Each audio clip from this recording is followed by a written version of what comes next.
আসসালামু আলাইকুম শিক্ষার্থীরা, আশা করি তোমরা সবাই খুব ভালো আছো।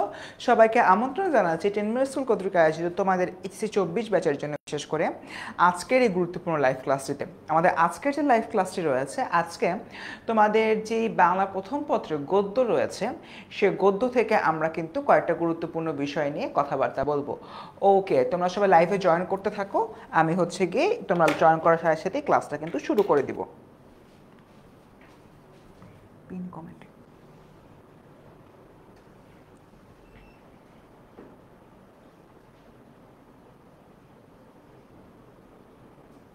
তোমরা সবাই ক্লাসে জয়েন করতে থাকো, আমি তোমাদের জন্য অপেক্ষা করছি। ওকে, মোটামুটি দেখতে পাচ্ছি যে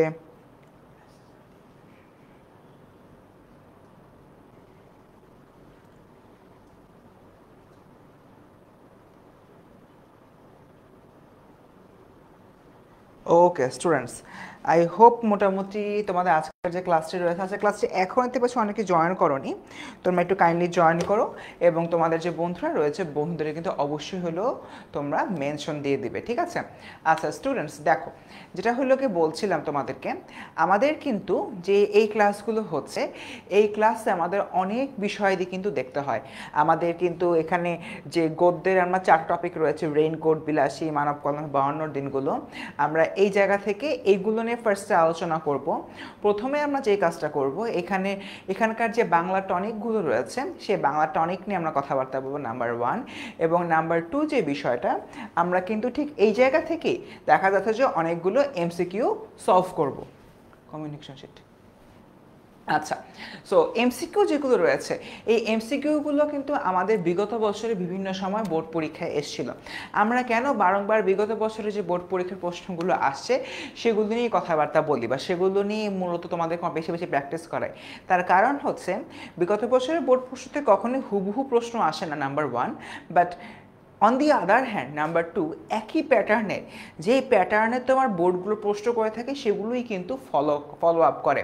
তাই এরকম একটা জায়গা থেকে অবশ্যই আমাদের এটা মাথায় রাখতে হবে।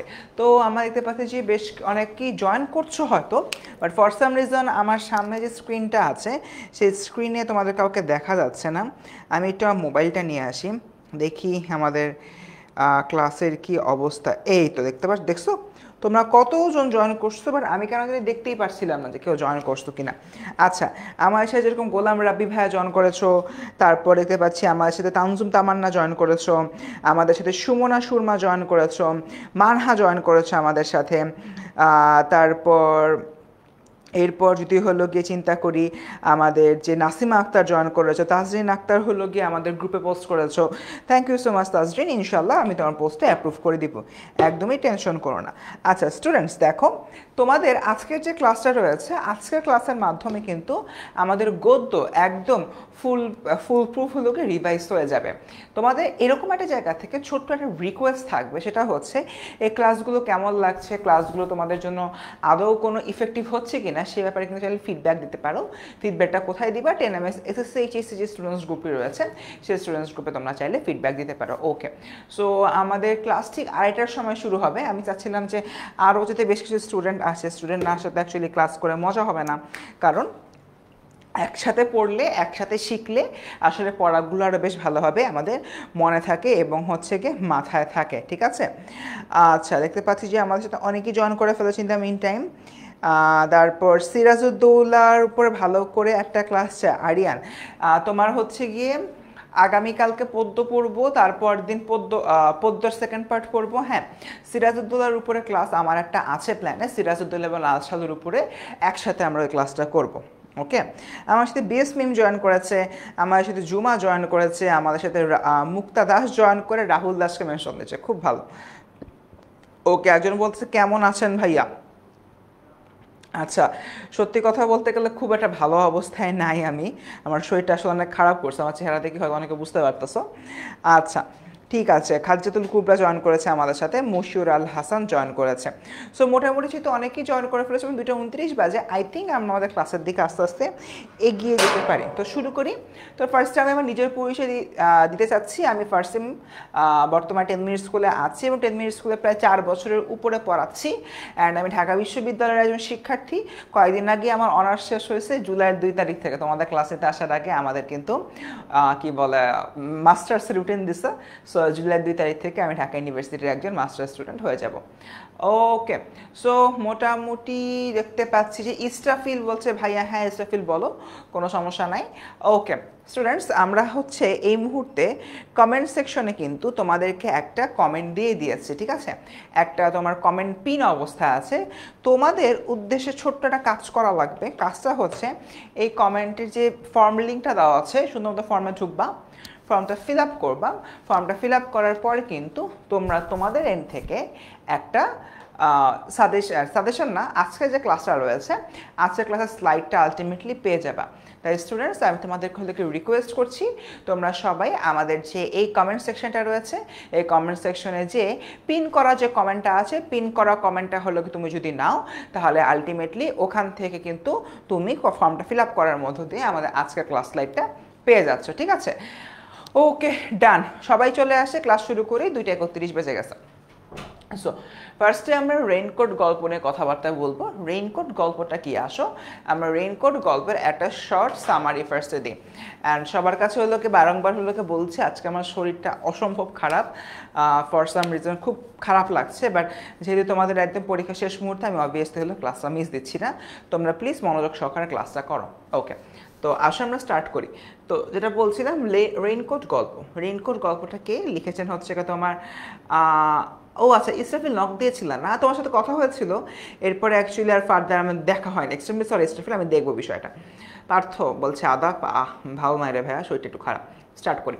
রেইনকোট গল্প। রেইনকোট গল্পটি লিখেছেন আখতারুজ্জামান ইলিয়াস। রেইনকোট গল্পটার মধ্যে আসলে কি বলেছে আমরা যদি এটা নিয়ে একটু চিন্তা করি। রেইনকোট গল্পটার মধ্যে এক বাক্যে বলা হচ্ছে, একজন মুক্তিযোদ্ধা আছেন যিনি হচ্ছে রেইনকোট গল্পের যে কথক, ওই শিক্ষকের শ্যালক বা শালা, সে হচ্ছে কি একজন মুক্তিযোদ্ধা। এবং এই রেইনকোট গল্পের যে প্রফেসরকে আমরা দেখি পুরোটা সময় কথাবার্তা বলতে, তিনি মুক্তিযোদ্ধা নন, তিনি মুক্তিযুদ্ধে যান নাই, কারণ তিনি একটু ভীতু প্রকৃতির একজন মানুষ। কেন ভীতু প্রকৃতির মানুষ, কোন জায়গাটা দেখে আমরা বুঝতে পারি যে এই মানুষের ভীতু প্রকৃতির? সেটা হচ্ছে একদিন সকালে ঝুম বৃষ্টির মধ্যে এই যে আখতারুজ্জামান ইলিয়াস রচিত রেইনকোট গল্পের যিনি কথক রয়েছেন, সেই কথকের বাসার দরজায় কড়া নাড়া পড়ে, মানে কেউ নক নক নক নক করছে। সো সাথে সাথে তিনি ভয় পেয়ে যান এবং তিনি ভাবেন হয়তো পাকিস্তানি সেনাবাহিনীরা আসে তাকে তুলে নিতে। বাট আলটিমেটলি দরজা খুলে দেখে যে স্কুল কলেজ থেকে পিয়ন আসছে, এবং কলেজ থেকে যে পিয়ন আসছে, পিয়ন এসে মূলত বলতেছে যে প্রিন্সিপাল স্যার তাকে ডাকছে। এই হচ্ছে গিয়ে তোমার এন্টায়ার কথাটা। এখন এরকম একটা জায়গা থেকে আমি যদি হলো গিয়ে চিন্তা করি, আমাদের এই যে মিস্টার নুরুল হুদা, এই যে লোকটা, এই লোকটা যে তোমার ভীতু একজন মানুষ, পুরাটা সিচুয়েশনে আলটিমেটলি আমাদের কিন্তু এটা সলভ আউট হয়ে যায়, বা আমরা এই জিনিসটা বুঝতে পারি। কিভাবে বুঝতে পারি? ওই একটা ঘটনার মধ্য দিয়ে গেল। প্রথমত আমরা নুরুল হুদা লোকটার যে ক্যারেক্টার, সেই ক্যারেক্টারটা বুঝলাম। এইবার সেকেন্ডলি আমাদের এখানে আরও একটা গুরুত্বপূর্ণ বিষয় আছে, সেটা হচ্ছে নুরুল হুদার লোকটার ট্রান্সফরমেশন। আমরা ওনার একটা ট্রান্সফরমেশন দেখতে পাই। কিভাবে ট্রান্সফরমেশন দেখতে পাই? সেটা হচ্ছে নুরুল হুদা জানতো যে এই স্কুলটার মধ্যে, কলেজটার মধ্যে, মূলত এই কলেজটার মধ্যে মুক্তিযোদ্ধারা প্রবেশ করেছে। এই জিনিসটা সবাই আসলে ধরে নেয়, ঠিক আছে? এবং নুরুল হুদা আদৌ জানতো কি না এই মুক্তিযোদ্ধা কোথা থেকে আসছে, সেই জিনিসটা এখানে ক্ল্যারিফাইড না করা হলেও পরবর্তীতে যখন নুরুল হুদাকে পাকিস্তানি সেনাবাহিনীরা ধরে নিয়ে যায়, তখন কিন্তু তিনি একটা বারের জন্য এটা ফ্ল্যাশ করেন নাই যে তার যেই তোমার শ্যালক রয়েছেন, শ্যালক হলো গিয়ে একজন মুক্তিযোদ্ধা। এটা কিন্তু তিনি একটা বারের জন্য ফ্ল্যাশ করেন নাই। তার মানে ভীতু নুরুল হুদার মধ্যে সাহসিকতা চলে আসার যে বিষয়টা, বা সাহসী হয়ে যাবার যে বিষয়টা, সেটা কিন্তু আমরা এই জায়গা থেকে দেখতে পাই। সো এই গল্পের মূলত ট্রানজিশন দুইটা জায়গায়, একটা হচ্ছে যে নুরুল হুদার ইনিশিয়াল ফেজ যেখানে সে একজন ভীতু বান্দা হিসাবে থাকেন, এবং নাম্বার 2 যেখানে হলো গিয়ে তিনি তার সাহসিকতার পরিচয় দেন, এবং পাকিস্তানি সেনাবাহিনীরা যখন তাকে অত্যাচার করছিল সেটা তার কাছে শুধুমাত্র একটা উপদ্রব বলে মনে হচ্ছিল। That's it. সো এটা হচ্ছে তোমার পুরা যে গল্পটার দুটা আমি সিনারিওতে ভাগ করলে এই আনসারগুলো হচ্ছে কি পেলাম। আচ্ছা গেল, এবার আসি রেইনকোট গল্পে বাংলা টনিক ও তার ব্যাখ্যা নিয়ে। প্রথম যেটা, এটা হচ্ছে মুক্তিযুদ্ধের সময় গণহত্যা। তোমরা এই যে কি বলে সম্পূর্ণ গল্পটা রয়েছে, গল্পটা পড়তে যেয়ে আমরা কিন্তু গণহত্যার বিষয়টা দেখতে পাই, এবং মানে বলা হচ্ছে যে পাকিস্তানি সেনাবাহিনীরা গণহত্যার কাজটি করেছে, এবং শুধুমাত্র তাই না, তোমার হলো এই পাকিস্তানি সেনাবাহিনীরা নির্বিচারে মানুষদেরকে হত্যা করেছে, যেটা না করলেও হতো। এই টাইপ কথাবার্তা কিন্তু আমরা এই গল্পটার মধ্যে দেখতে পাই। তার মানে এমন ধরনের উদ্দীপক আসতে পারে যে কোনো এক জায়গায় হয়তো ডাকাত দল, কোনো এক গ্রামে উদ্দীপকটা এরকম আসতে পারে যে রহমতগঞ্জ গ্রামে এক ডাকাত দল অ্যাটাক করে বা ডাকাত দল আক্রমণ করে ওই গ্রামের সকল মানুষকে হত্যা করে, তারা গণহত্যা করার পর তারা ওই গ্রামের সহায় সম্পত্তি লুটিপুটি নিয়ে চলে আসে। নম্বর প্রশ্ন আসতে পারে উদ্দীপকের ঘটনাটি রেইনকোট গল্পের কোন ঘটনাকে ইঙ্গিত করে? অ্যান্সার হবে গিয়ে মুক্তিযুদ্ধের সময় পাকিস্তানিদের গণহত্যার বিষয়টির সাথে উদ্দীপক এবং রেইনকোট গল্পটি সাদৃশ্যপূর্ণ। ঠিক আছে, গেল। এরপর দেখি 2 নম্বর যে পয়েন্ট, সেটা হচ্ছে হানাদার বাহিনীর বর্বরতা। হ্যাঁ, এটা আরেকটা গুরুত্বপূর্ণ ফ্যাক্টর। হানাদার বাহিনী হচ্ছে কি তোমার ইমন বলতেছে যে টনিকগুলোকে, হ্যাঁ বাবা, টনিকগুলো হচ্ছে কি সৃজনশীল গ এবং ঘয়ের জন্য। আর এই টনিকগুলো যদি তোমরা পেতে চাও তাহলে কিন্তু অবভিয়াসলি তোমাদের হলো একটা কাজ করতে হবে, সেটা হলো আমাদের কমেন্ট সেকশনে যে কমেন্টটা পিন করে দেওয়া আছে, তোমরা কাইন্ডলি ওই কমেন্টটা হলো গিয়ে ফিল করো, ওই যে তোমার ফর্মটা ফিল আপ করো, ফর্মটা ফিল আপ করলে কিন্তু আলটিমেটলি হয়ে যাবে। আচ্ছা, মিম বলতেছে হঠাৎ করে নুরুল হুদার মধ্যে দেশপ্রেম আসলো কি হয় ভাইয়া? মানে গল্পের কিন্তু কোনো জায়গায় এটা বলা নাই যে নুরুল হুদা দেশপ্রেমিক ছিল না। নুরুল হুদা তার জায়গা থেকে আসলে সাহসী ছিল না। সাহসী না হবার কারণে সে দেশের জন্য যে কিছু একটা করতে চাওয়া সেই জিনিসটা সে করতে পারে নাই। বাট আলটিমেটলি পরবর্তীতে তার মধ্যে একটা ট্রান্সফরমেশন হয়। ট্রান্সফরমেশনটা কেন হয় সেটা হচ্ছে, নুরুল হুদাদের বাসায় একটা তোমার রেইনকোট ছিল, যে রেইনকোটটা বেসিক্যালি মিন্টু বা নুরুল হুদার যে শ্যালক, সে শ্যালকের।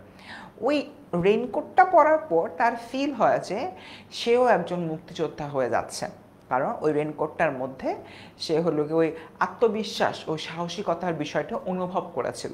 সে অনুভবের পার্সপেক্টিভ থেকে বলতে পারো। ঠিক আছে মিম, বুঝতে পেরেছো কিনা একটু কাইন্ডলি কমেন্টে জানিও। ওকে, আগাই সামনের দিকে। ভীতু মন মানসিকতা। কে ভীতু? ভীতু হচ্ছে গিয়ে আমাদের নুরুল হুদা ভাই। নুরুল হুদার মাঝে ভীতু একটা ভাব রয়েছে, এটা ইতিমধ্যে আমরা ব্যাখ্যা করে ফেলছি, এটা আর না পড়লাম।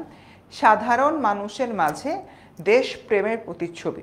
দেখো, নুরুল হুদাকে যখন ধরে নিয়ে যাওয়া হয়, নুরুল হুদা কিন্তু একজন সাধারণ তোমার আমার মতো আম আদমি ছিল, রাইট? বাট ধরে নিয়ে যাবার পরে সে কিন্তু একটাবারের জন্য তার সালার কথা স্বীকার করে না, নাম্বার 1। নাম্বার 2, নুরুল হুদার পার্সপেক্টিভ থেকে যদি হলো আমরা চিন্তা করি, তার সাথে আরও অনেককেই কিন্তু ধরে নিয়ে যাওয়া হয়েছে, বাট তারা কিন্তু আসলে কেউই দেশের এগেনস্টে যে কোনো কথাবার্তা বলে না। নাম্বার 3, সাধারণ মানুষ যে গণহত্যার শিকার হয়েছে এবং গণহত্যা পরবর্তী সময়ে যে দেশকে স্বাধীন করার জন্য তারা কাজ করা শুরু করে দিয়েছে, এই ফ্যাক্টরটাও কিন্তু আলটিমেটলি এখানে প্রকাশ করা হয়, এবং আমরা দেখতে পাই যে সাধারণ মানুষের মাঝে একটা দেশপ্রেমের যে প্রতিচ্ছবি, সেই প্রতিচ্ছবি বিষয়টা এখানে তোমার ফুটে ওঠে। ওকে, এরপর দেখি নাম্বার 5, রাজাকারদের আচরণ। রাজাকারদের আচরণ অনেকাংশেই বোঝানো যায়, যেরকম হলো রাজাকাররা কী করছে, প্রথম দিকে গণহত্যা করছে, দ্বিতীয় এরপরে হচ্ছে তোমার আমাদের শহীদ মিনারগুলো ভেঙে ফেলতে চাচ্ছে, রাইট? এটাই। সো আলটিমেটলি এটাই রাজাকারদের অবদান, বা রাজাকাররা কী ধরনের কাজ করছে, রাজাকারদের হচ্ছে কি তোমার বা আমাদের দেশের মানুষের প্রতি কী ধরনের আচরণ ছিল সেটা আমরা বুঝতে পারি। এবং ওই যে ঢাকা কলেজের যে প্রিন্সিপাল, সেও যে তোমার পাকিস্তানিদের চাটুকারিতা করতো, পাকিস্তানিদেরকে সাপোর্ট দিত নিজের গা বাঁচানোর জন্য, সেই বিষয়টা কিন্তু আলটিমেটলি রাজাকারের মধ্যে ইনক্লুডেড হবে। ওকে, দ্যাটস ইট, ডান। আমাদের কিন্তু রেইনকোট গল্পটার মোটামুটি একটা সামারি দেওয়া শেষ, এবং বাংলা টনিকও শেষ। আমরা কি সবাই মোটামুটি বুঝতে পারছি?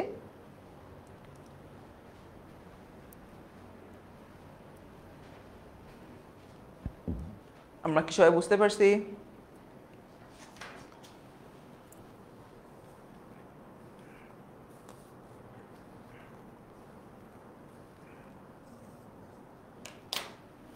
ওকে, আচ্ছা একজন বলতো যে ভাইয়া আমি হলো পাচ্ছি না, কি বলে, ফর্ম ফিল আপের অপশনটা পাচ্ছি না। একটু দেখো, আমাদের কমেন্টে কিন্তু পিন করে দেওয়া আছে, ঠিক আছে? ওই পিন করা অংশটাই কিন্তু তোমাদের হলো কাজকের ফর্মটা। সো তোমরা পিন করা কমেন্টে যাও, ওইখানে গেলেই কিন্তু ফর্মের লিঙ্কটা পেয়ে যাবা, ঠিক আছে? আচ্ছা, যারা যারা ক্লাস শুরু করেছে কেউ কি ফর্ম ফিল আপ করেছো? জাহেদ আহমেদ বলছে মাত্র এলাম, একটু বুঝাবেন আবার ভাইয়া, একটু কাইন্ডলি পরে ক্লাসটা রিপ্যান্ড করে দেখে নিও, 10 মিনিট আগেই শুরু হয়েছে, সো প্যারা নেই। আচ্ছা ঠিক আছে, ওকে ওকে, যারা যারা হলো গিয়ে তোমার ফর্মটা পেয়েছো খুব ভালো কথা, তোমাদের কোনো বন্ধুরা চাইলে অবশ্যই কিন্তু ফর্মটা তোমরা দিয়ে দিবে। ওকে বাচ্চারা, আমাদের এটাও কিন্তু আলটিমেটলি শেষ। এবার দেখি কিছু আমরা এমসিকিউ সলভ করব। দেখো, দূরে কিংবা কখনো খুবই কাছে যাচ্ছে শোনা ফুটফাট গুলির আওয়াজ, ত্রাসে বুক কাঁপে, পারি না শুধোতে কে কোথায় গেল মোড়ে, দম বন্ধ করে চুপ করে পড়ে থাকি ঘরের কবরে। উদ্দীপকের সাথে রেইনকোট গল্পের সাদৃশ্য হলো 25শে মার্চ রাতের আক্রমণ, মানুষদের ধরে ক্যাম্পে নিয়ে যাওয়া, গুলের আওয়াজ শুনতে পাওয়া। নিচের কোনটা সঠিক? এখানে তোমার 4টা অপশন দেওয়া আছে, অ্যান্সার বলো। অ্যান্সার বলো সবাই।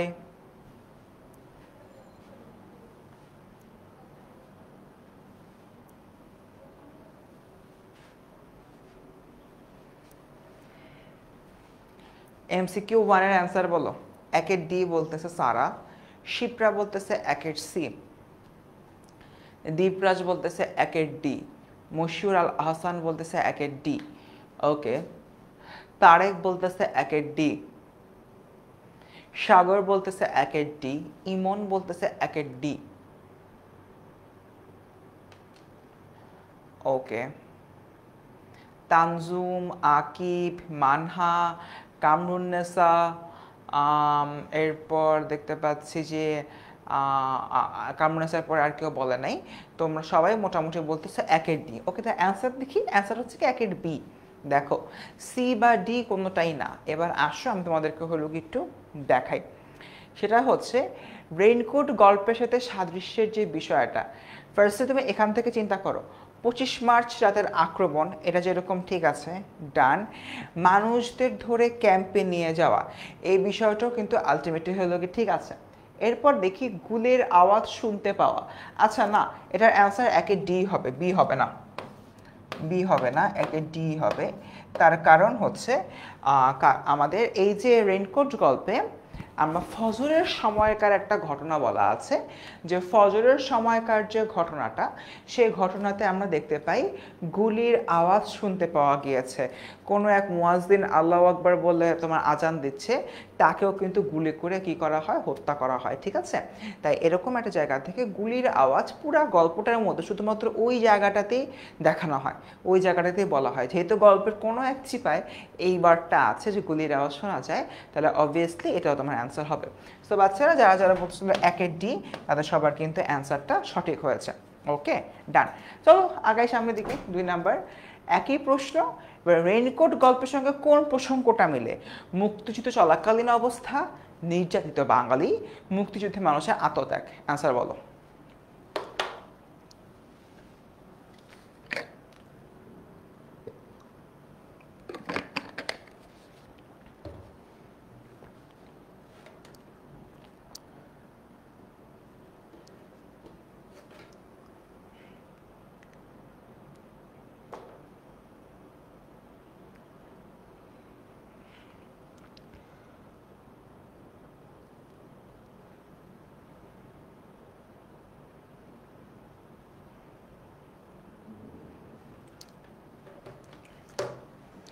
দুয়ের অ্যান্সার বলো সবাই।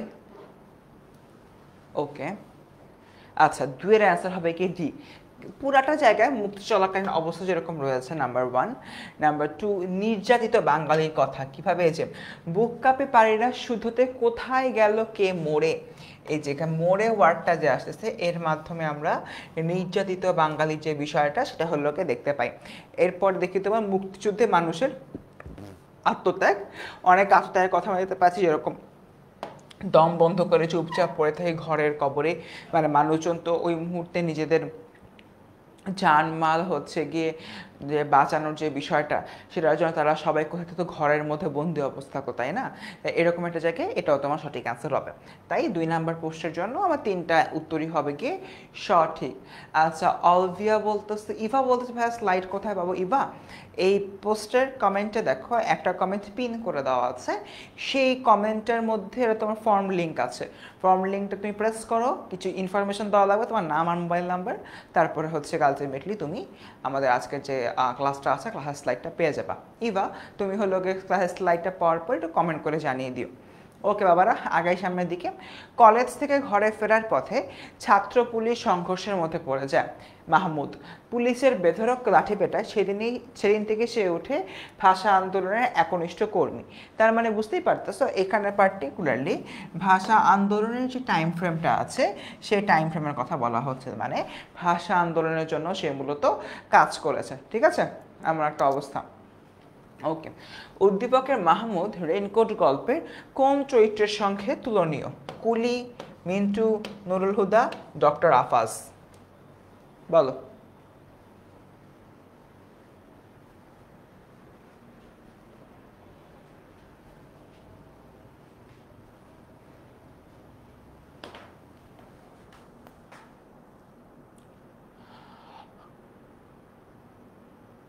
আচ্ছা, তিথি, তারপর আচ্ছা তুষার মিয়া, না পরীক্ষা পিছাবে না মোস্ট প্রবাবলি। মশিউর আল হাসান, তানজুম, তামান্না, সবাই মোটামুটি 3-এর সি বলতেছো। ওকে,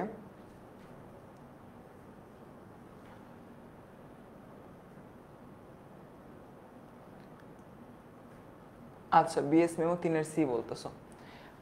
আল খোকন বলতেছো 3-এর সি, আমি না থাকবো 3-এর সি। আচ্ছা, অ্যান্সার হচ্ছে কি নুরুল হুদা অবভিয়াসলি। যেরকম এখানে যে মাহমুদ আছে, মাহমুদ ইনিশিয়ালি ভাষা আন্দোলনে কাজ করতেছিল না, পুলিশের পিটানি খাওয়ার পরে তার হচ্ছে কি বোধোদয় হয় এবং সে ভাষা আন্দোলনের জন্য আসলে কাজ করা শুরু করে। আচ্ছা স্টুডেন্টস, তোমাদের উদ্দেশ্যে আবার 1 মিনিটে কিছু কথা আছে, একটু কথাটা শেয়ার করি। মানে আমি ক্লাসের মধ্যে শেয়ার করতে চাইছিলাম না, ভাবছিলাম লাস্টে শেয়ার করবো। সেটা হচ্ছে ফর সাম রিজন তোমাদের মধ্যে অনেককে দেখতে পাচ্ছি, সেটা হচ্ছে যে ওকে ভাই, 1-এর ডি কী হবে? উদ্দীপকতে মানুষের ক্যাম্পে ধরে নিয়ে যাওয়ার ব্যাপারটি বলা হয়নি। 1-এর ডিতে উদ্দীপকে আচ্ছা ক্যাম্পে ধরে না নিয়ে যাওয়ার বিষয়টি বলা হয়নি, বাট 1-এর ডি এর দ্বারা দেখো এখানে চিন্তা করো, উদ্দীপক কি বলছে? দূরে কখনো, অ্যান্সার এটা বলছি না, হ্যাঁ, দূরে কখনো বা খুবই কাছে শোনা যাচ্ছে ফুটফাট গুলির আওয়াজ, ত্রাসে বুক কাঁপে, পারি না শুধুতে কে কোথায় গেল মরে, দম বন্ধ করে পড়ে থাকি ঘরের কবরে। এই যে ঘরের কবরে, এই যে ওয়ার্ডটা আছে, এইটা দিয়ে তোমার একই সাথে দুটো জিনিস হলো কি মিন করে। নাম্বার 1 গৃহবন্দী, নাম্বার 2 ক্যাম্পে বন্দি।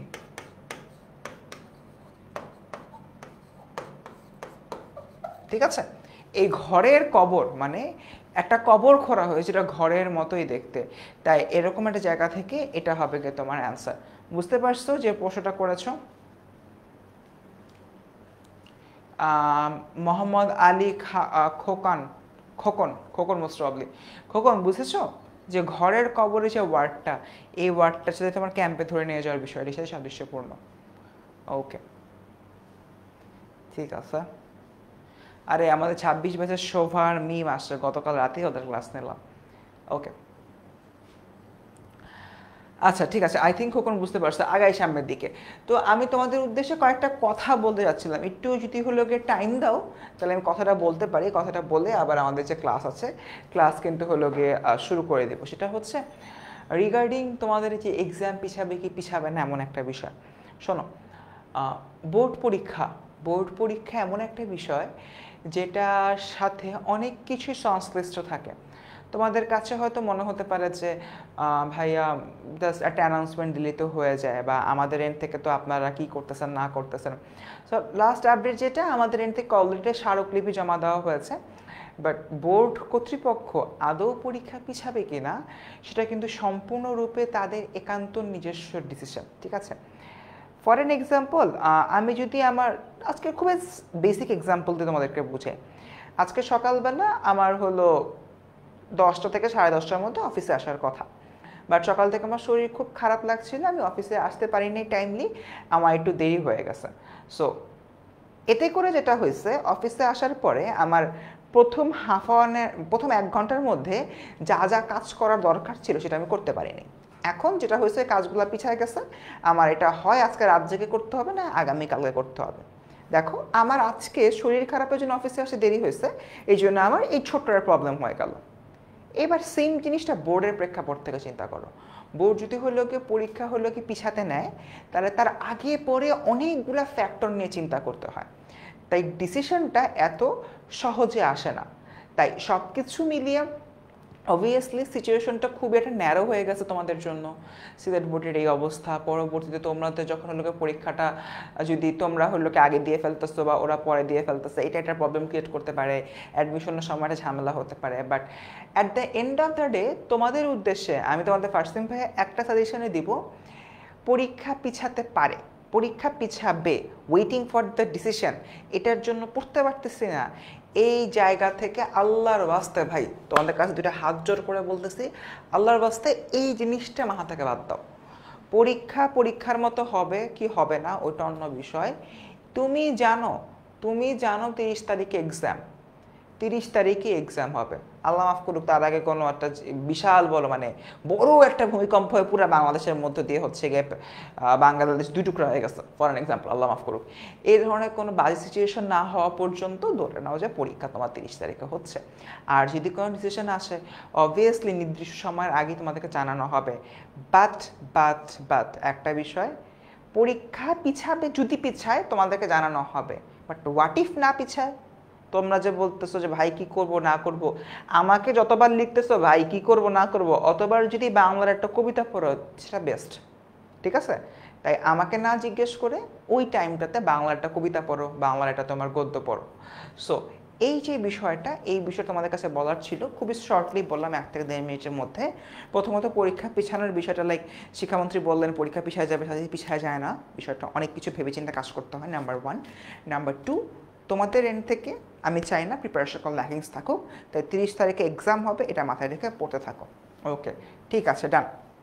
দেখো, এই যে তোমাদের একটা কোশ্চেন পরীক্ষা সংশ্লিষ্ট, এটার জন্য অলরেডি আজকে ক্লাসে 5 মিনিট কিন্তু নষ্ট হয়ে গেল। ছোট্ট একটা জিনিস ইনক্লুড করছে ক্লাসের মধ্যে, অন স্পট ক্লাসের 5 মিনিট নষ্ট। ঠিক তেমনি বোর্ড, এত বড় একটা বোর্ড পরীক্ষা পিছাবে, তার আগে পরে কতগুলো ফ্যাক্টর দেখতে হবে না? তোমরাই চিন্তা করো। ওকে বাবারা, স্টার্ট করি, আসো। একই প্রশ্নের অ্যান্সার হচ্ছে স্বাধীনতা সংগ্রাম গেল।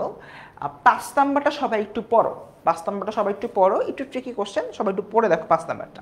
আমি হলোকে চলে আসতেছি।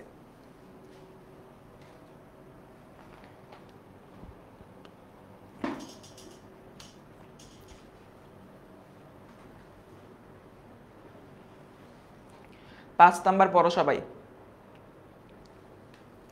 পিতৃহীন সরল প্রকৃতির মৃদুলকে প্রভাবশালী মীর সাহেবের লোকেরা ধরে নিয়ে একটা মিথ্যা দলিলে সাইন করতে বলে। মৃদুলের মনে পড়ে যায় বাবার শেষ উপদেশের কথা, অন্যায়ের কাছে কখনো মাথা নত করো না। বিপদের সম্ভাবনা জেনেও মৃদুল তার সিদ্ধান্তে অটল থাকে। এটার অ্যান্সার অবভিয়াসলি আমি সবাই বুঝতে পারতেছি, এটার অ্যান্সার হবে কি ডি, নুরুল হুদা। কারণ নুরুল হুদাও কিন্তু অন্যায়ের সামনে মাথা নত করেনি, সে কিন্তু তার জায়গা থেকে তার শ্যালকের কথা বলেনি। গেল। সো এবার আমরা আলোচনা করব বিলাসী নামক যে গল্পটি রয়েছে, সে বিলাসী নামক গল্পটি নিয়ে, ঠিক আছে? খুবই শর্টলি আমি বিলাসী গল্পটা হলো গিয়ে তোমাদের কাছে সামারাইজ করি। ওকে, দেখো বাচ্চারা শোনো, একটু মনোযোগ দিয়ে শোনো। বিলাসী গল্পটা 2টা সত্তার মধ্যে একটা যুদ্ধের গল্প। যুদ্ধ ওয়ার্ডটা বললে ভুল হবে, 2টা সত্তার মধ্যে তোমার হলো একটা কি বলবো, এটা ফাইট লেভেলের কথাবার্তা বা ফাইট লেভেলের গল্প। কোন 2টা সত্তা? একটা হচ্ছে তোমার প্রেম ভালোবাসা ভার্সাস সামাজিক প্রথা। আমি যদি হলো কি চিন্তা করি, কি বললাম, একটা টপিক কি প্রেম ভালোবাসা, এবং এটার এগেনস্টে সামাজিক প্রথা।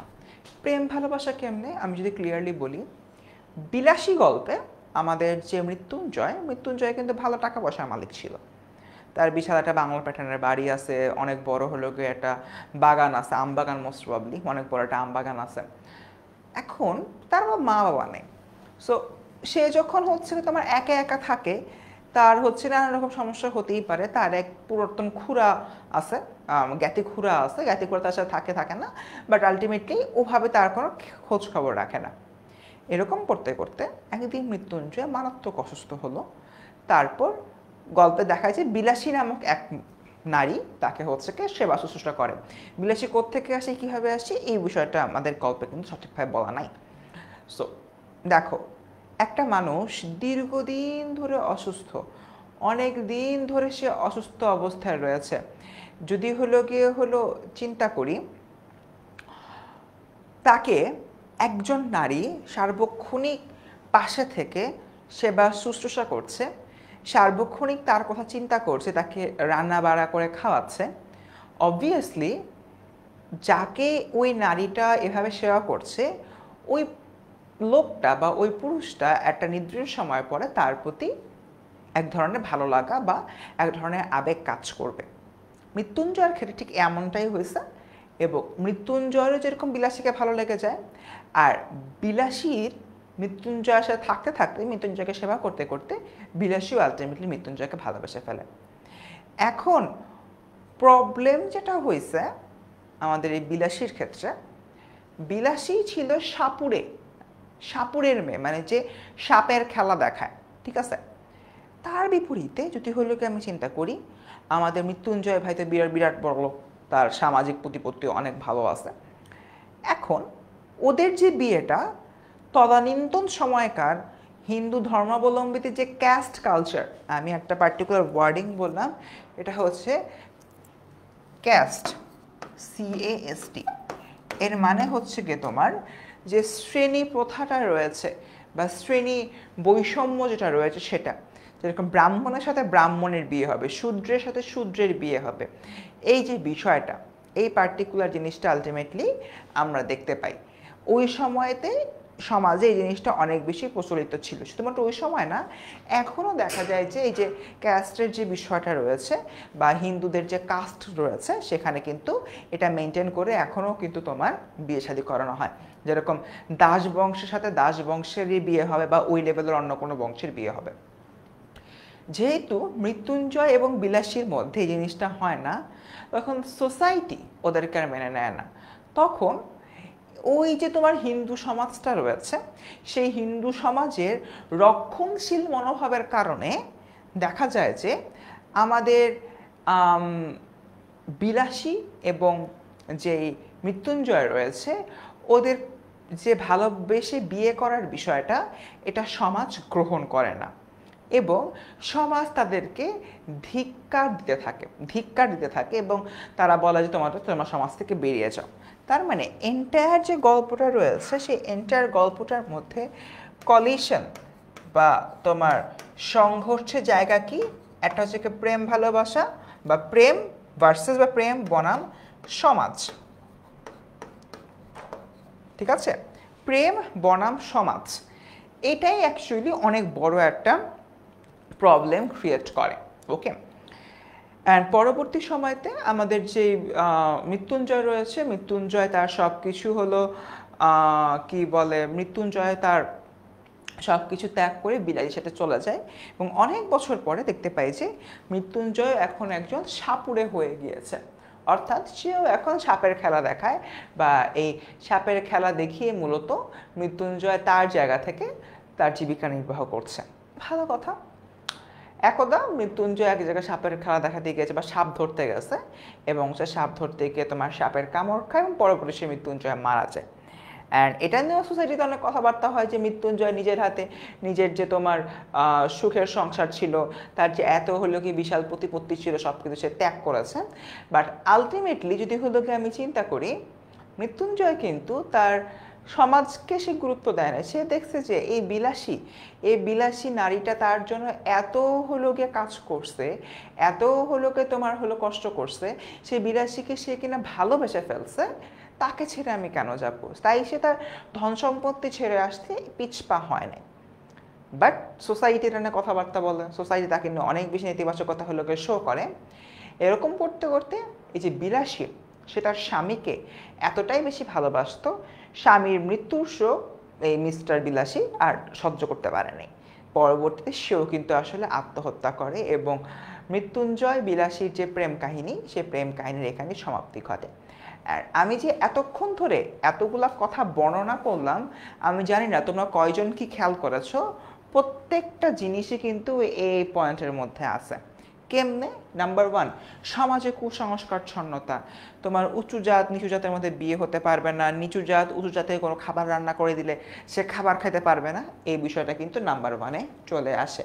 নাম্বার 2, বর্ণ বৈষম্য। এই যে আমি হিন্দুদের কাস্ট প্রথা বা শ্রেণী বিভাজন যে প্রথাটা, সেটা নিয়ে কথাবার্তা বললাম, এটাও কিন্তু এখানে চলে আসে। লঘু পাপে গুরু শাস্তি।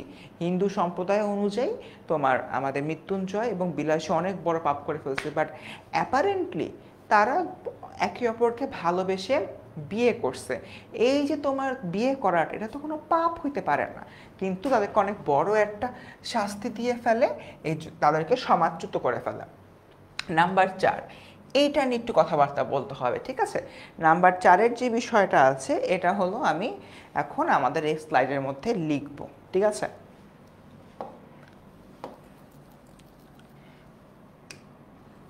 বিলাসীর বৈশিষ্ট্য।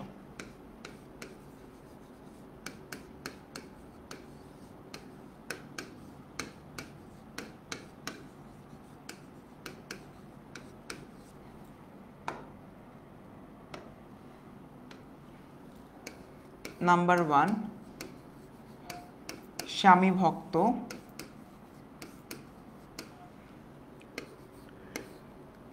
নাম্বার 2, নীতিবান। প্রত্যেকটি ব্যাখ্যা করব, সমস্যা নাই। নাম্বার 3, মৃত্যুঞ্জয়ের প্রতি ভালোবাসা।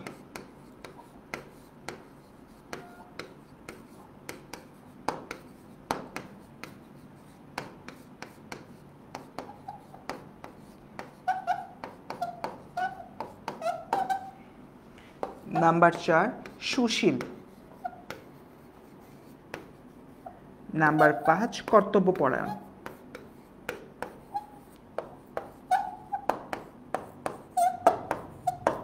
ঠিক আছে, সো দেখো বিলাসীর কটা লিখলাম, 5টা বৈশিষ্ট্য হচ্ছে গিয়ে আমি এখানে লিখলাম। ওকে, নাম্বার 1, সে স্বামী ভক্ত ছিল। নাম্বার 2, তার অনেক হলো কি নীতিমালা ছিল, সে অনেক নীতিবান ছিল, এই জন্যই তাকে নীতিবান বলবো। মানে সাপের যে বিষ কালেক্ট করা বা সাপকে মেরে সাপের বিষ কালেক্ট করে ফেললে বা বিষ দাঁত ভেঙে পড়ে, তোমার হচ্ছে সাপ আর কিন্তু বাঁচে না। আলটিমেটলি এই জায়গা থেকে যদি হলো কি আমি চিন্তা করি, এই যে নীতিবান ওয়ার্ডটা রয়েছে, আমরা বলতে পারি তিনি একজন হচ্ছে নীতিবান। মৃত্যুঞ্জয়ের প্রতি তার অগাধ ভালোবাসা ছিল, এটা বিয়ের আগের কথা বলতেছি, সে সময়তে হচ্ছে সে অগাধ ভালোবাসা সে প্রকাশ করেছে, স্বামী ভক্ত হবার কারণে স্বামীকে অনেক সেবা শুশ্রূষা করেছে। এবং সুশীল, এই ওয়ার্ডটার মধ্যে আমি একই সাথে কর্মনিপুণ, বুদ্ধিমতী, সেবাব্রতী, 3টাকে আমি একসাথে মিন করছি এই সুশীল দিয়ে।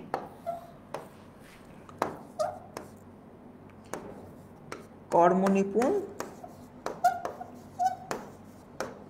সেবাব্রতী, ঠিক আছে? এই 2টা বিষয় সুশীলের মধ্যে আসতেছে। এবং সে কর্তব্যপরায়ণ, যে তার কোনো দায়িত্ব দেওয়া হলে তিনি কিন্তু আসলে এই দায়িত্বটা পালন করতে চাবে বা পালন করবে। সো এটা হচ্ছে কি তোমার এন্টায়ারলি মিস্টার বিলাসীর হচ্ছে কি বৈশিষ্ট্য। এই বৈশিষ্ট্যগুলো আমাদের মাথায় রাখতে হবে।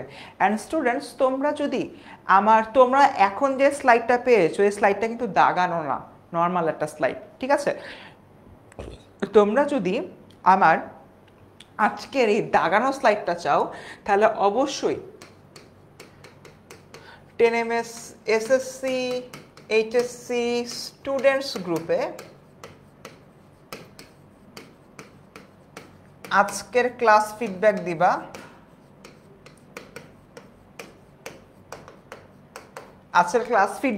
ক্লাসটা কেমন লাগছে, এই বিষয়টা তোমরা হলো গিয়ে ওই গ্রুপটাতে পোস্ট করবা। পোস্ট করার পরে এই যে দাগানো যে স্লাইডটা রয়েছে, যে পোস্ট করবা তাকে হচ্ছে গিয়ে কিন্তু ওই দাগানো স্লাইডটা আমি পাঠাই দেবো, ঠিক আছে? গতবার যারা যারা পোস্ট করেছে সবাইকে কিন্তু আমি দাগানো স্লাইডটা পাঠিয়ে দিয়েছি। তোমরা একদিক দিয়ে পোস্ট করেছো, একদিক দিয়ে হলো আমি তোমাদের ইনবক্সে নক দিয়ে দাগানো স্লাইডটা পাঠিয়ে দিয়েছি, ঠিক আছে? তাই তোমরা যারা দাগানো স্লাইডটা চাও, শর্ত একটাই, এটা হলো পোস্ট করতে হবে, তোমার ফিডব্যাক দিতে হবে। যদি ফিডব্যাক দাও অবভিয়াসলি তোমাদেরকে দাগানো স্লাইডটা দিয়ে দেবো। ওকে, এরপর দেখি নাম্বার 5, বিলাসী ও মৃত্যুঞ্জয়ের মধ্যে ভালোবাসা। এটা পুরোটা টাইমে আমরা পড়লাম। সো ইয়াস, এতটুকু বিলাসী গল্পটা।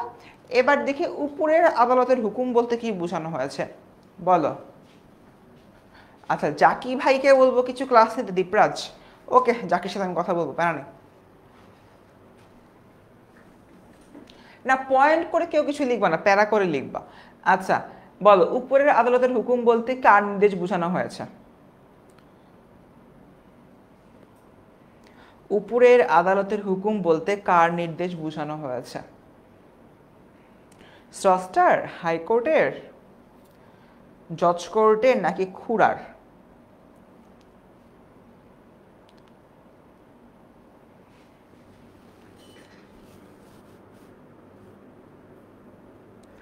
বলো, অ্যান্সার বলো।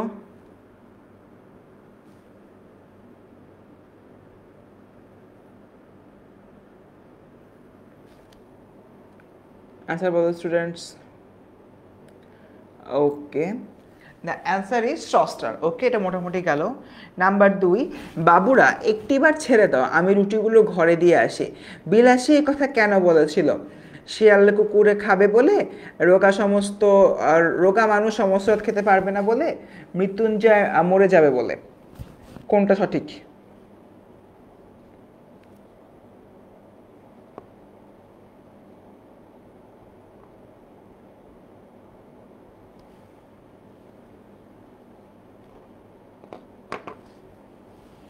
কোনটা সঠিক সবাই একটু বলো।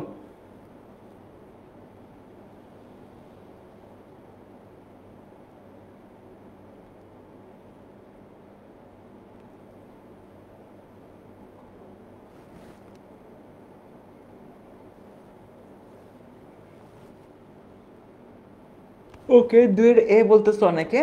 দ্য অ্যান্সার ইজ 2-এর এ, ঠিক আছে। মৃত্যুঞ্জয় মরে যাওয়ার বিষয়টা আসবে না, এখানে আসবে তোমার শিয়াল কুকুর খেয়ে যাবে এবং রোগা মানুষ সমস্ত রাত খেতে পারবে না। ঠিক আছে, ডান।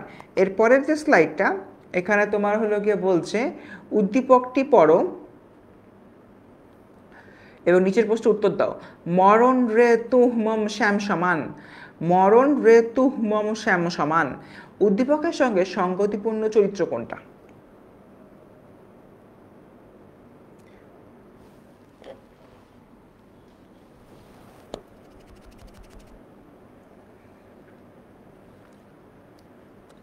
তিনের বি বলতেছে অনেকে বিলাসী।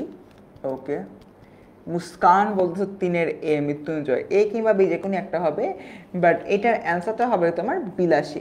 এখানে বুঝতে হবে মরণ রেতু মম শ্যাম সমান মানে কি? মানে হচ্ছে এই পুরো যে লাইনটা, মৃত্যুঞ্জয়ের পরে বিলাসীর কাছে মনে হচ্ছে বেঁচে থাকা আর মারা যাওয়া একই জিনিস। কারণ আমাদের যে বিলাসী মৃত্যুঞ্জয়কে অসম্ভব ভালোবাসতো, অন্ধের মতো ভালোবাসতো। তাই এরকম একটা জায়গা থেকে আমরা এটা বলছি যে এই বাক্যটার মানে হলো বেঁচে থাকা আর তোমার মরে যাওয়া সেম জিনিস, ঠিক আছে? ডান। আগাই সামনের দিকে। উক্ত চরিত্রটা তোমার সমাজ গেল। এই 5 নাম্বারের অ্যান্সারটা দাও। 5 নাম্বার কোশ্চেনটা পড়ো সবাই।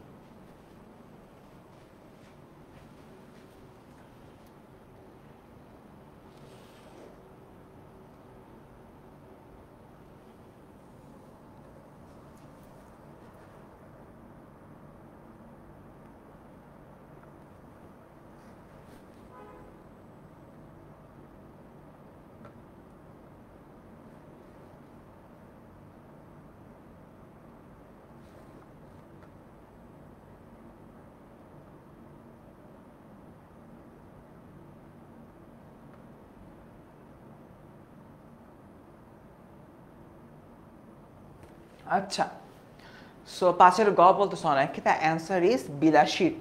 প্রীতিময় চাকমার সাথে বিলাসীর মিল রয়েছে।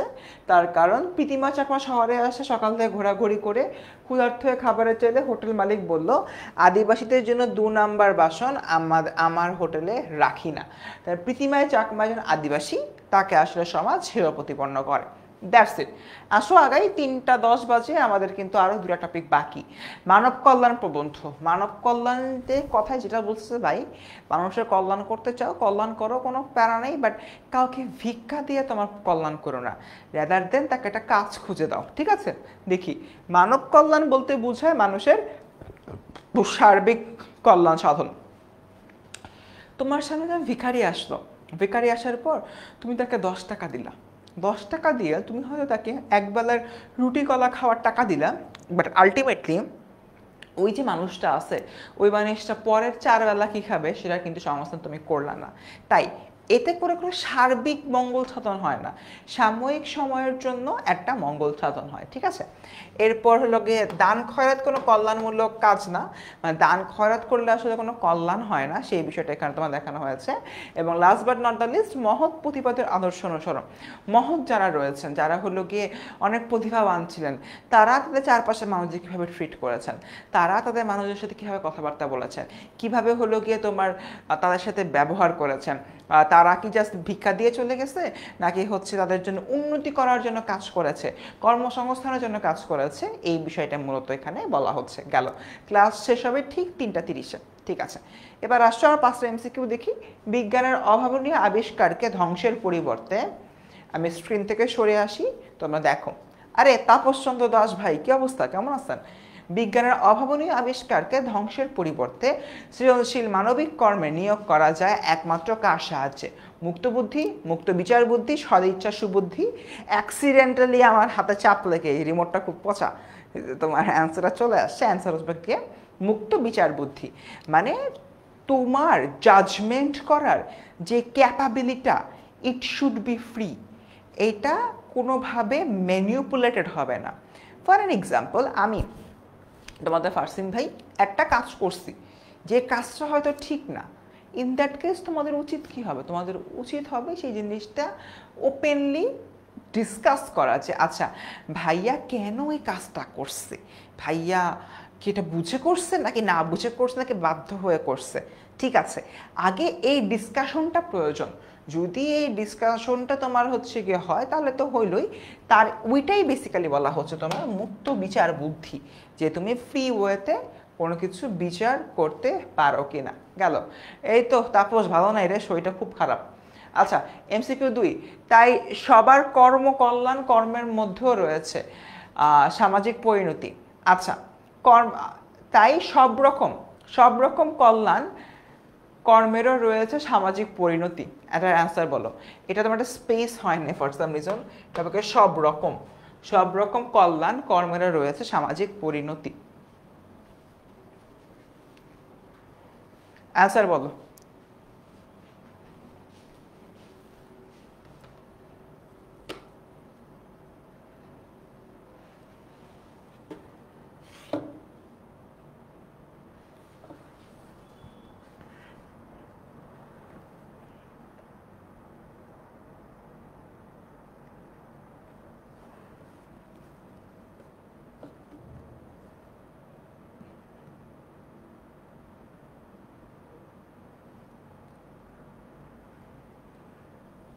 অ্যান্সার বলো। 2-এর বি বলতে অনেকে, তোমার অ্যান্সার 2-এর বি। হ্যাঁ ঠিক আছে, সব রকম কল্যাণ কর্মের মধ্যে রয়েছে সামাজিক পরিণতি। অবভিয়াসলি এখানে তোমার অর্থবিত্তের অহংকার কথা বলতেছে। তোমার যখন অর্থবিত্তের অহংকার হয়ে যাবে তখন তুমি আরও বেশি টাকা কামাইতে যাবা, আরও বেশি টাকা কামাইতে যেয়ে তুমি কি বিভিন্ন ধরনের অকর্ম করবা, কর্ম করবা, দুর্নীতি করবা, এটা আসলে ঠিক না। এবং এটাই হচ্ছে তোমার এক ধরনের সামাজিক নেগেটিভ পরিণতি। ঠিক আছে, গেল আগাই। আবুল ফজল কত সালে মানব কল্যাণ প্রবন্ধটি রচনা করেন? এটা আই থিঙ্ক সবাই পারবে, 1972 সালে। এক মুষ্টি ভিক্ষা দেওয়ার মাধ্যমে কোনটি ক্ষুণ্ণ হয়?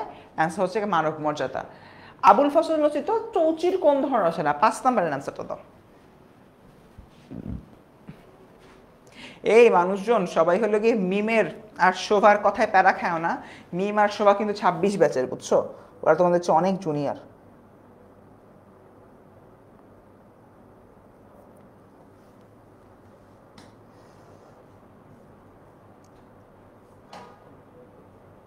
আচ্ছা এই শোনো, তোমরা কি সবাই আমাদের ফর্মটা ফিল আপ করতেছো তো? ফর্ম ফিল আপ না করলে কিন্তু আজকের ক্লাসে স্লাইড পাবা না।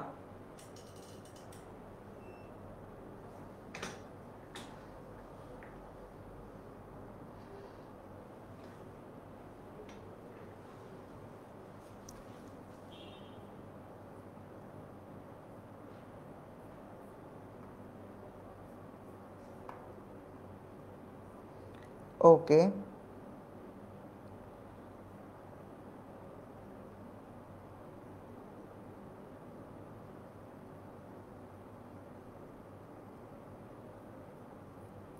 ঠিক আছে। সো মোটামুটি 5-এর খ বলতেছ নাকি, দ্য অ্যান্সার ইজ তোমার উপন্যাস। 5-এর অ্যান্সার হবে কি খ বা উপন্যাস। গেল, এতটুকু মোটামুটি ক্লিয়ার। এবার আমরা শুরু করি 52 দিনগুলো, এবং এর মধ্যে তোমাদের কিন্তু যাবতীয় গদ্য শেষ হয়ে যাবে, ঠিক আছে? সো ইয়েস, এই প্রশ্নটা, হ্যাঁ এক্স্যাক্টলি, এটা অনেক জায়গায় আসছে, এই জন্যই তো দিছি, এবারও আসতে পারে। 52 দিনগুলো বেসিক্যালি বঙ্গবন্ধু শেখ মুজিবুর রহমান রচিত হলো কি একটা আত্মজীবনীমূলক লেখা, যেখানে বঙ্গবন্ধুর নিজস্ব এক্সপিরিয়েন্সের কথা শেয়ার করা হয়েছে। নাম্বার 1, নাম্বার 2 কি হয়েছে, এন্টায়ার 52 দিনগুলোকে আমরা দুইটা ভাগে ভাগ করতে পারি। একটা, বঙ্গবন্ধুর জেলে যাওয়া, 3টা ভাগে ভাগ করতে পারি। প্রথমত, জেলে যাওয়ার প্রাক্কালে বঙ্গবন্ধুকে কি করছে। নাম্বার 2 হচ্ছে যে এই তুষার মিয়া আল্লাহর ওয়াস্তে পরীক্ষা পিছাবে কি পিছাবে না, এই রিলেটেড আর কোনো প্রশ্ন করো না রে ভাই। কারণ আমি তোমাদের কতবার বলছি এই বিষয়টা নিয়ে চিন্তা না করতে, এটা এক সাইডে ফেলে দিয়ে নিজের মতো করে পড়াশোনা করো। আচ্ছা, দেখো যেটা হলো কি বলতেছিলাম, 52 দিনগুলো যে গদ্যটি রয়েছে, গদ্যটি বা আত্মজীবনীমূলক লেখা বা স্মৃতিচারণমূলক লেখা, এই যে তোমার লেখাটা রয়েছে, এই লেখাটা হলো তুমি কি করবা, এই লেখাটাকে আমরা 3টা ভাগে ভাগ করতে পারি। 1 নাম্বার, বঙ্গবন্ধু শেখ মুজিবুর রহমানের জেলে যাওয়ার আগের ঘটনা। 2 নাম্বার, জেলে যাওয়ার পর কি কি হয়েছে। এবং 3 নাম্বার যে বিষয়টা, বঙ্গবন্ধুর জেল থেকে ছাড়া পাওয়ার পরে তার ফ্যামিলি টাইমটা, ঠিক আছে? প্রথমটা বলি, জেলে যাওয়ার আগে বঙ্গবন্ধু যখন দেখেছে তাকে হলো ফরিদপুর জেলে ট্রান্সফার করা হবে, তখন কিন্তু এই জায়গা থেকে যদি হলো আমি চিন্তা করি, তাহলে সেটা হচ্ছে আমাদের যেই বঙ্গবন্ধু শেখ মুজিবুর রয়েছেন, তিনি অত্যন্ত দূরদর্শী সম্পন্ন একজন ব্যক্তি ছিলেন। তার মানে তার আসলে ফার্স্ট সাইট অনেক অনেক বেশি ভালো ছিল। তিনি বুঝতে পারতেছিলেন যে তাকে যদি এইভাবে ঢাকা জেল থেকে ফরিদপুর জেলে হচ্ছে গিয়ে তোমার কি বলে কনভার্ট করা হয়, এই জায়গা থেকে যদি হলো কি চিন্তা করি, বা ফরিদপুর জেলে যদি পাঠায় দেওয়া হয়, তাহলে কিন্তু একটা ছোট্ট প্রবলেম হবে। তখন তার ঢাকার যেই রাজনৈতিক কর্মীরা রয়েছে, রাজনৈতিক কর্মীরা কিন্তু তাকে জানবে না যে কই গেল লোকটা, হুট করে গায়েব হয়ে গেল কিনা। তাই তিনি নানানভাবে কল কাঠি নেড়ে, নানান রকম হচ্ছে গিয়ে তোমার চতুরতার পরিচয় দিয়ে তার কর্মীদেরকে জানে।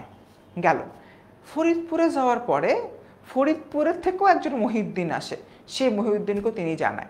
মহিউদ্দিন কিন্তু এই পুরাটা লেখায় 2টা, একটা হচ্ছে বঙ্গবন্ধুর সাথে যে জেলে ছিল, এবং আরেকজন হলো ফরিদপুরের যে মহিউদ্দিন, ঠিক আছে? সো এরপরে জেলের মধ্যে সে অনশন করা শুরু করে, তাকে তো প্রাইমারি ফেলা হচ্ছিল, জোর করে খাবার খাওয়ানো হচ্ছিল, বা সে খাবার টাবার খায় না। অ্যান্ড আলটিমেটলি দেখা যায় যে পরবর্তীতে বাধ্য হয়ে পাকিস্তান সরকারকে ছাড়ে।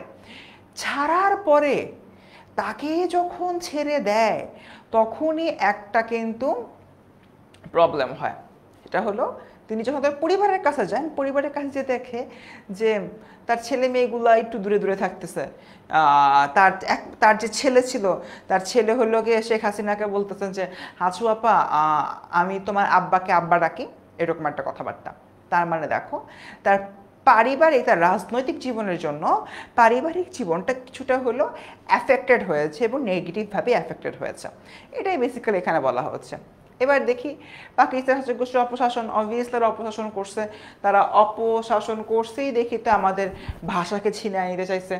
নাম্বার 2, বঙ্গবন্ধু জেল মুক্তি, বঙ্গবন্ধু অনেক ফাইট করে জেল থেকে মুক্তি লাভ করছে, এটা মাত্রই বললাম। নাম্বার 3, বাঙালির জাতিসত্তার আন্দোলন, বাঙালি যে 52 ভাষা আন্দোলনে বুঝে গিয়েছিল যে দেশটাকে স্বাধীন করতে হবে, সে আন্দোলনের কথাই মূলত এখানে বলা হচ্ছে। নাম্বার 4, দেশপ্রেম, এবং এর বিপরীতে পরিবারকে কাছে না পাওয়া। বঙ্গবন্ধু ছিলেন দেশপ্রেমিক, এবং পরিবারকে আসলে তিনি কাছে পান নাই, এই জন্য তার ছেলে ভুলেই গেছে এটা তার আব্বা। Last but not the least, ভাষা আন্দোলনের প্রেক্ষাপট, ওই সময় যে ছাত্রদেরকে হত্যা করা হয়েছিল, সেই বিষয়টা কিন্তু এখানে মূলত বলা হচ্ছে। ওকে, ডান, এতটুকুই। 3টা না 4টা চিঠি লিখেছিলেন, তোমার চিঠি লিখেছিলেন 4টা। একটা লিখেছিলেন মাওলানা আব্দুল হামিদ খান ভাসানীর কাছে, একটা লিখেছিলেন তোমার হোসেন সৈয়দ সোহরাওয়ার্দীর কাছে, একটা লিখেছেন তার আব্বার কাছে, এবং আরেকটা লিখেছেন তার স্ত্রী রেনুর কাছে। ওকে, ডান। এই মানুষজন, আজকের ক্লাস কিন্তু বাংলাটা অনেক অলমোস্ট শেষ। এবার আসো কয়েকটা এমসিকিউ সলভ করি। এমসিকিউ সলভ করে তোমাদের ছুটি, গরম গরম রুটি। বঙ্গবন্ধু, হ্যাঁ বঙ্গবন্ধুরা নিজেই লিখেছেন, বাট এটার পাণ্ডুলিপিটা মাননীয় প্রধানমন্ত্রী শেখ হাসিনা সংগ্রহ করেছেন। পাণ্ডুলিপি কি? For an example, Bangabandhu Sheikh Mujibur Rahman just draft লিখে গেছে, ওই রাফ কপিটা বা ড্রাফট কপিটাকে বইয়ের আকারে বের করা হয়েছে। ওই যে রাফ কপিটা আছে ওইটা কি বলা হয় বেসিক্যালি তোমার পাণ্ডুলিপি। আচ্ছা, লেটারগুলো কী সম্পর্কে লাকি সব এটা অ্যাকচুয়ালি বলতে পারি না, তবে আমি যতদূর জানি ভাসানী এবং হলো সৈয়দ সোহরাওয়ার্দীকে যেগুলো লেখা হয়েছে ওগুলো ছিল তোমার রাজনৈতিক চিঠি, আর হলো তার স্ত্রী এবং বাবাকে যারা লেখা হয়েছে সেটার মধ্যে এটা বলা হচ্ছিল যে মোস্ট প্রবাবলি আমি আর বেঁচে ফিরবো না, জেলেই আমার মারা যেতে হতে পারে, তোমরা একে অপরের খেয়াল রেখো, আমার জন্য দোয়া করো, এই টাইপের একটা কথাবার্তা ছিল। ওকে, ডান। এই মানুষজন লিখো লিখো, এরপর তোমাদের কাছে একটা অ্যানাউন্সমেন্ট হতে, ছোট্ট একটা অ্যানাউন্সমেন্ট আছে কিন্তু।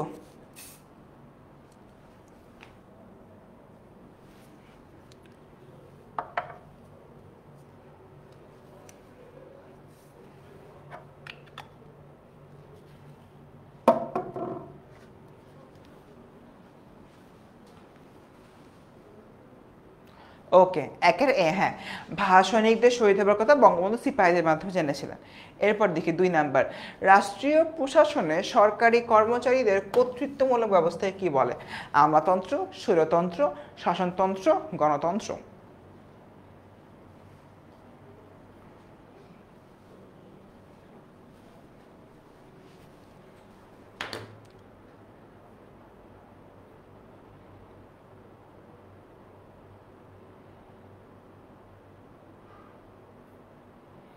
তেইশে আসা গদ্য কবিতা 24-এ শতভাগ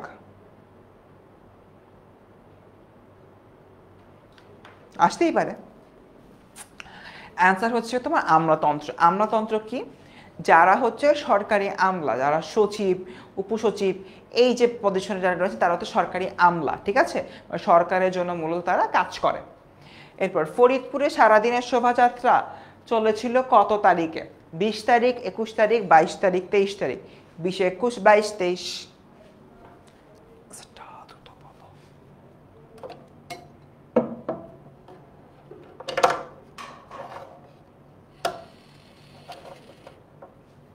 20, 21, 22, 23। 3-এর সি বলতেছ, হ্যাঁ ফরিদপুরে সারাদিন শোভাযাত্রা চলেছিল 21শে ফেব্রুয়ারি, ঠিক পরদিন, এটা আমাদের মাথায় রাখতে হবে।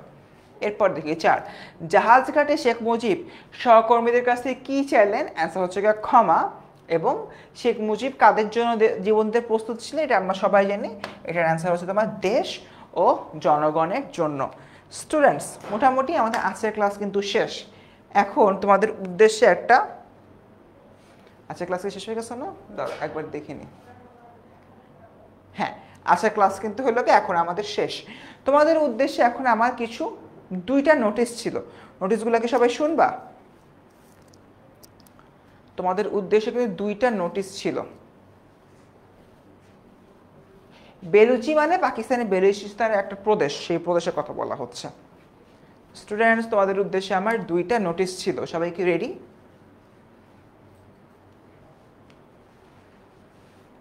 ওকে, 2টা নোটিশ ছিল। নাম্বার 1, নোটিশ দুটো অবশ্য ক্লাসে অনেকবার বলছি,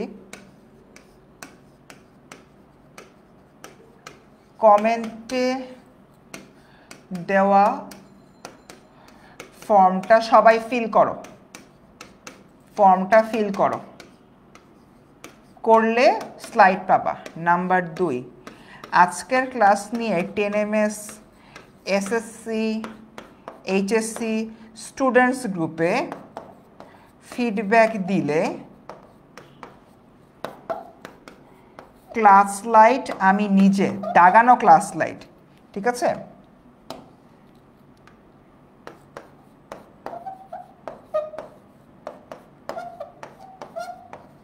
দাগানো ক্লাস লাইট আমি তোমাদেরকে দিয়ে দিব, দাগানো ক্লাস লাইট পাবে। ঠিক আছে? আমার কাছে মনে হয় কি শেষ মুহূর্তে তোমাদের কাছে দুটো স্লাইড তোমার হচ্ছে দাগানো স্লাইড এবং দাগানো ছাড়া দুটি অনেক জরুরি, ঠিক আছে? তাই অবশ্যই এই স্লাইড দুটো হচ্ছে তোমার লাগবা। ওকে, আচ্ছা স্টুডেন্টস, ওকে, আজকের ক্লাসে কারোর যদি কোনো প্রশ্ন থেকে থাকে, অ্যান্ড অ্যাপার্ট ফ্রম দ্যাট এখানে তোমার হয়তো কি দুইটা কথা বললাম, আরেকটা স্পেশাল নোটিস আছে নাম্বার 3, কারোর কোনো প্রশ্ন থাকলে, কারোর কোনো ডাউট থাকলে আমাকে মেনশন দাও,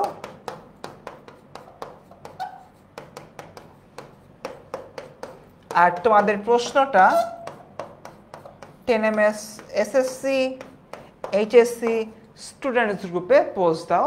আমি কিন্তু আমার জায়গা থেকে তোমাদের সবার অ্যান্সার দিয়ে দিব। 3 নাম্বারটা কিন্তু অনেক বেশি গুরুত্বপূর্ণ। কারোর যদি এখনও কোনো ডাউট থাকে বাংলা নিয়ে, যত প্রশ্ন আছে এই এসএসসি এইচএসসি স্টুডেন্টস গ্রুপে পোস্ট দাও না, আমি তো আসি ভাই তোমাদের জন্য। তো মাত্র 2 জন পোস্ট দিয়েছে, আমি একজন অ্যান্সার দিয়ে দিয়েছি, একজন অ্যান্সার দেওয়া বাকি, আমি আজকে ইনশাআল্লাহ দিয়ে দিব, ঠিক আছে? পোস্ট দাও, তোমাদের ডাউট সলভের জন্য আমি তোমাদের ফার্স্ট ভাই একদম রেডি আছি। সো ইয়াস, দেখা হচ্ছে আগামীকালকে। সে পর্যন্ত ভালো থেকো। আসসালামু আলাইকুম।